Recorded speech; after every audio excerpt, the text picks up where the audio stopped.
새벽에 우리에게 주시는 하나님의 말씀은 구약성경 다니엘 6장 15절부터 28절의 말씀입니다. 하나님의 말씀을 봉독하겠습니다. 그 무리들이 또 모여 왕에게로 나아와서 왕께 말하되, 왕이여, 메대와 바사의 규례를 아시거니와 왕께서 세우신 금령과 법도는 고치지 못할 것이니이다 하니, 이에 왕이 명령하매 다니엘을 끌어다가 사자굴에 던져 넣는지라. 왕이 다니엘에게 이르되, 내가 항상 섬기는 너의 하나님이 너를 구원하시리라 하니라. 이에 돌을 굴려다가 굴 어귀를 막음에 왕이 그의 도장과 귀족들의 도장으로 봉하였으니, 이는 다니엘에 대한 조치를 고치지 못하게 하려 함이었더라.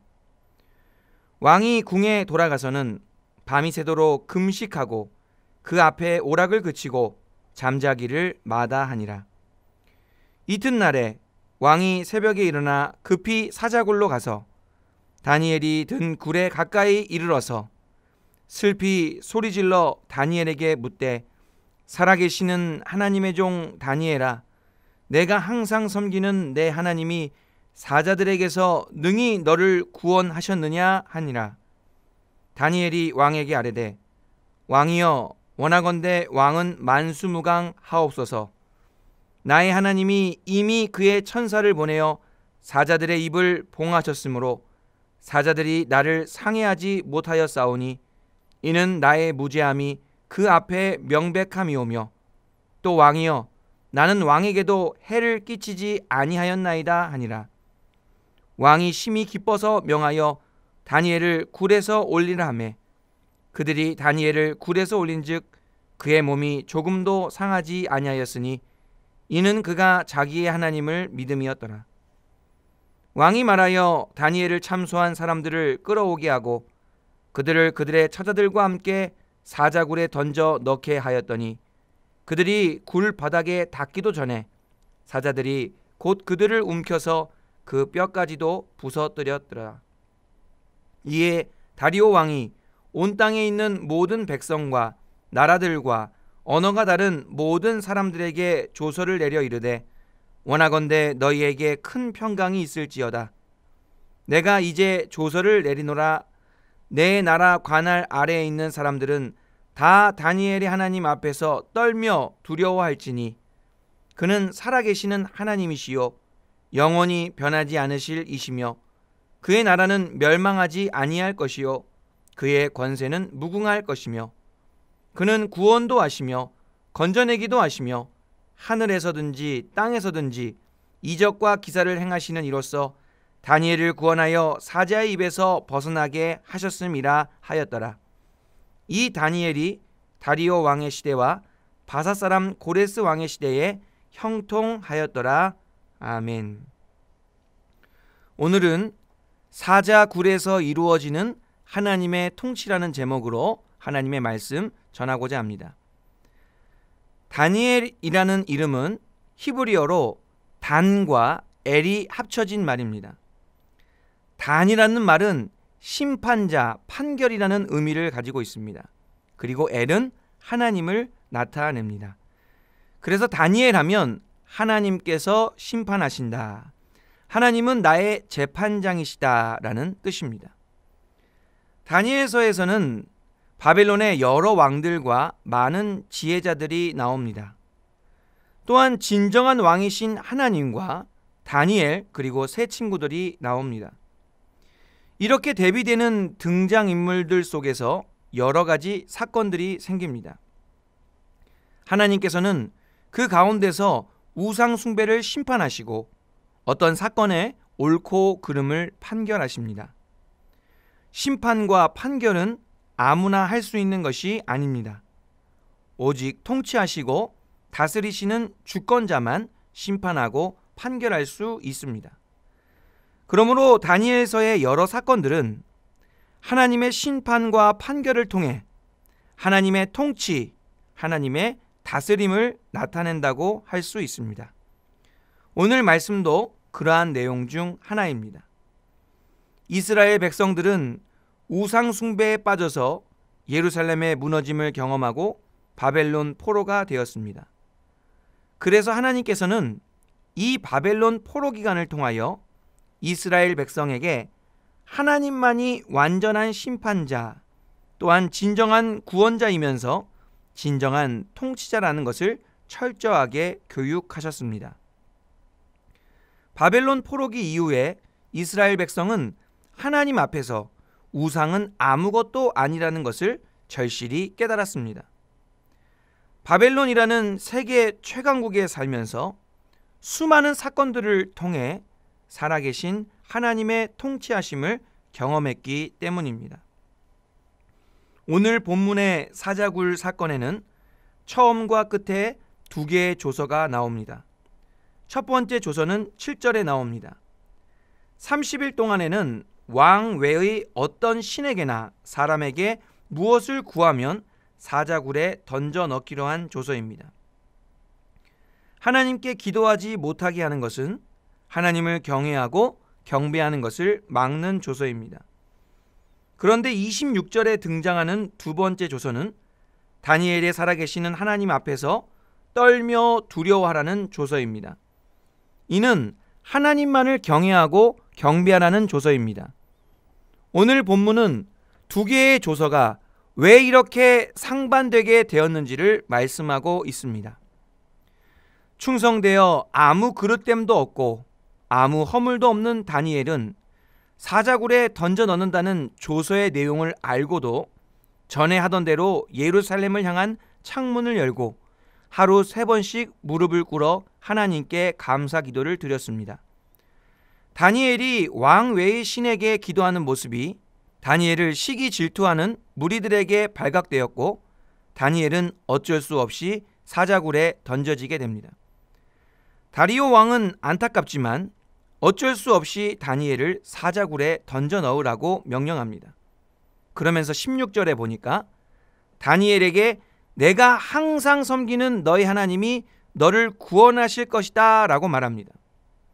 다리오 왕이 얼마나 다니엘이 걱정이 되었던지 18절에 보니까 궁에 돌아가서 밤이 새도록 금식하고 오락을 그치고 잠도 자지 않았다라고 합니다.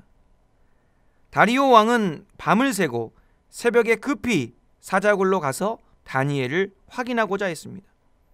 그는 슬프게 소리 지르며 다니엘을 찾았습니다.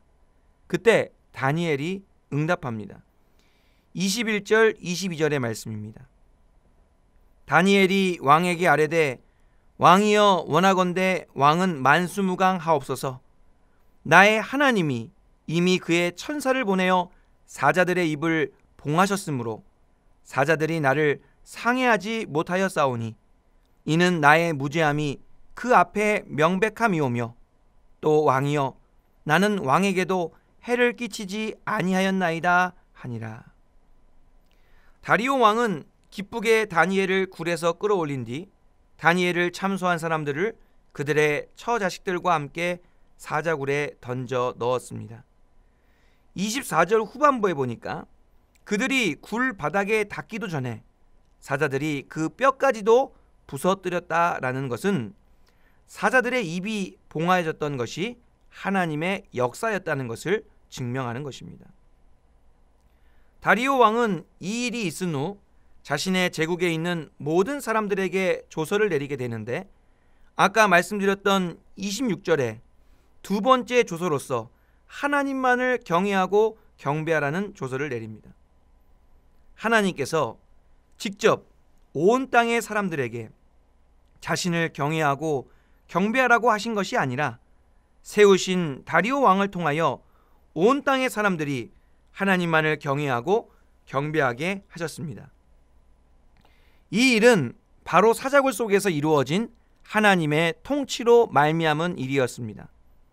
하나님께서는 아무도 볼 수 없고 들어갈 수도 없는 위험한 사자굴 속에서 하나님의 직접적인 다스림을 잠깐 나타내셨을 뿐인데 이것은 왕과 온 나라의 백성들을 다 바꾸게 되는 엄청난 일을 일으켰습니다.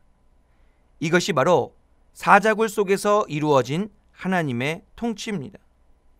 우리는 여기서 몇 가지 중요한 영적 교훈을 얻을 수 있습니다. 살펴보면 다니엘처럼 위험한 사자굴에 던져지는 것과 같은 억울하고 무서운 일이 생길 수도 있습니다. 그러나 사자굴에 던져지면서 우리가 믿어야 할 것은 무엇입니까? 사자굴 속에서도 여전히 하나님의 통치가 이루어진다는 진리입니다. 23절 후반부에 보니까 사자굴에서 구원받은 다니엘을 향하여 이런 평가를 내리고 있습니다. 이는 그가 자기의 하나님을 믿음이었더라. 다니엘은 무엇을 믿었습니까? 우상 숭배가 가득한 바벨론 땅에서도, 억울하고 괴로운 일을 당하는 중에도, 위험천만한 사자굴에 던져지는 순간에도 여전히 하나님의 통치가 이루어지고 있다는 것을 믿었습니다. 다니엘은 바로 그 믿음으로 인하여 사자굴에서 구원함을 얻었습니다. 사자굴에 던져지는 순간에도 하나님의 통치하심을 믿음으로 구원함을 얻는 영혼의 복된 성도님들이 되시기를 간절히 바랍니다. 또 한 가지 영적인 교훈은 사자굴에서 이루어지는 하나님의 통치를 경험하기 위해서는 인간적인 방법을 사용해서는 안 된다는 것입니다. 다니엘을 시기 질투하는 무리들이 덫을 만들고 다니엘을 참수했을 때 다니엘 정도라면 얼마든지 인간적인 방법으로 함께 대적하고 맞설 수 있었을 것입니다. 그러나 다니엘은 그렇게 하지 않았습니다. 다니엘은 도살자에게로 가는 양과 같이 끌려갔고 털 깎는 자 앞에 있는 어린 양이 조용함같이 그의 입을 열지 않았습니다. 다니엘의 이러한 견딤과 인내 가운데 사자굴에서 하나님의 통치가 이루어진 것입니다. 다니엘의 이러한 모습은 십자가를 지신 예수님의 모습을 생각하게 합니다. 예수님께서는 십자가 앞에서 저항하지 않으셨습니다. 그분은 온유한 모습으로 세상 죄를 지고 가시는 하나님의 어린 양이셨습니다. 예수님께서는 십자가를 지시고 고통스럽게 돌아가실 때까지 아버지 하나님께서는 아무 일도 행하지 않으신 것처럼 보였습니다. 그러나 아버지 하나님께서는 장사된 지 사흘 만에 죽은 자 가운데서 성령의 능력으로 예수님을 부활시키시고 완전한 승리를 선포하셨습니다. 십자가와 부활이 하나님의 승리 공식입니다. 그래서 사망 가운데서도 하나님의 부활을 경험하려면 반드시 십자가를 받아들여야 합니다. 다니엘이 사자굴 속에서 하나님의 통치를 경험하려면 반드시 사자굴에 던져지는 것을 받아들여야만 합니다. 사자굴에 던져지는 상황이 생겼을 때 당황하지 마시고 하나님께서 부활의 권능을 경험하게 하시려나 보다 라고 믿으시고 담대하게 사자굴을 받아들이실 수 있기를 간절히 바랍니다. 지금 코로나 시대는 어찌 보면 우리가 사자굴에 던져진 것과 같은 상황입니다. 그러나 우리가 믿고 기억해야 할 것은 무엇입니까? 사자굴 속에서도 코로나 중에도 여전히 하나님의 통치는 이루어지고 있다는 것입니다. 사자굴 속에서도 코로나 중에서도 구원받고 살아남는 사람들은 다니엘처럼 하나님의 통치하심을 믿는 자들입니다. 또한 하나님께서 우리에게 사자굴과 같은 코로나 시대를 허락하신 것은 어찌 보면 우리에게 부활의 권능을 경험하게 하시기 위함이라고 할 수 있습니다. 코로나 시대를 너무 두려워하거나 너무 저항하려고 할 필요가 없습니다. 다니엘처럼 예수님처럼 도살자에게로 끌려가는 양과 같이 털 깎는 자 앞에 있는 어린 양이 조용함 같이 모든 것을 받아들이고 감내할 때 하나님께서는 우리에게 반드시 부활의 권능을 체험하게 하실 줄로 믿습니다. 코로나 시대에도 믿음으로 하나님의 통치하심을 경험하고 부활의 권능으로 승리하시는 영혼의 복된 성도님들이 되시기를 간절히 바랍니다. 기도하겠습니다.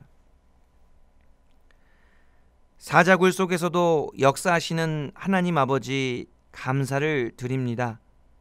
비록 코로나 중이지만 하나님께서 여전히 우리와 함께 하시며 하나님의 역사를 이루어 가시는 줄로 믿습니다. 믿음으로 하나님의 다스림을 바라보게 하시고 다니엘처럼 믿음으로 승리하게 하여 주시옵소서. 그리하여 코로나 시대 중에도 늘 하나님의 통치 가운데 감사와 기쁨과 평안을 잃지 않게 하여 주시옵소서. 모든 것을 우리 주 예수 그리스도의 이름으로 기도하옵나이다.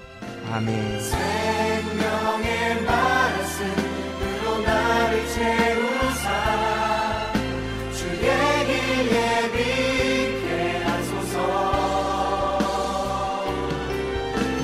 성령의 능력으로 길을 부으사 진리를 선포하라.